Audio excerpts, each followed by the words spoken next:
বন্দর বন্ধ আছে, এর জন্য সমস্যা আছে, সবার সমস্যা আছে, যেহেতু লেবার, তারপরে মনে করেন পার্টি, সেনাপ, বন্দরের স্টাফ, কাস্টম, সবারই সমস্যা আছে।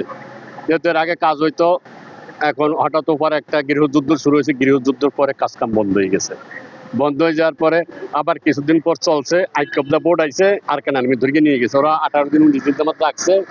এরপরে হয়তো পার্টির আর মালটাল আনতে পারে নাই, এতে ওখানে ট্যাক্স মারিয়ে আনে, আবার ওখানে আবার ট্যাক্স মারা লাগলে এদের সমস্যা হয়ে যায়। আমাদের নৌপরিবহন মন্ত্রী রাজীব হাসান ভাই উনি টেকনাফ স্থল বন্ধ প্রতিটি পয়েন্টে পরিদর্শন করেন। পরিদর্শন করার পরে তারপর আমাদেরকে আশ্বস্ত করছেন যে মানে বন্দর খুলে দেওয়া হয়েছে এবং বারবার সাথে তারা মানে কথাবার্তা ভালো করে বলে মাল আসবে এবং বন্দর চালু হবে। Lily ultra soft serum gel, যা গভীর থেকে স্কিনে দেয় 3 গুণ সিরাম হাইড্রেশন। সিরাম জেল হাইড্রেশনে ব্রাইট থাকো সব সিজনে। আমাদের টেকনাফে যারা শ্রমিক হল আছে এখানে বন্দরে কাজ করতো, এরা এখন একদম বেকার বললে চলে, যেহেতু এখানে আর কোনো কাজ নাই। যারা বন্দরের শ্রমিক, যারা ব্যবসায়ী শ্রমিক, আমরা যারা আছি আর কোনো কর্মসংস্থান আমাদের কাছে নাই। একদম আমরা বেকার জীবনযাপন করতেছি, চলতে আমাদের অনেক কষ্ট হচ্ছে।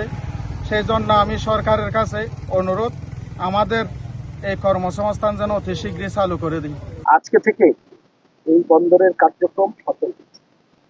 ব্যবসায়ীদের সাথে কথা হয়েছে, আইন শৃঙ্খলা বাহিনী নিয়োজিত সদস্য যারা আছেন, বিজিবি, কোস্টগার্ড সহ অন্যান্য যারা আছেন তাদের সাথে, পুলিশ তো আছেন, তাদের সাথে কথা হয়েছে। আপনার সিএনএফ যারা আছেন তাদের সাথে কথা হয়েছে, কাস্টমস, এনবিআর, সকল স্টেক হোল্ডারদের সাথে কথা বলে আজকে থেকে এই কার্যক্রমটি পুনরায় চালু করা হয়েছে জনগণের দাবির প্রেক্ষিতে।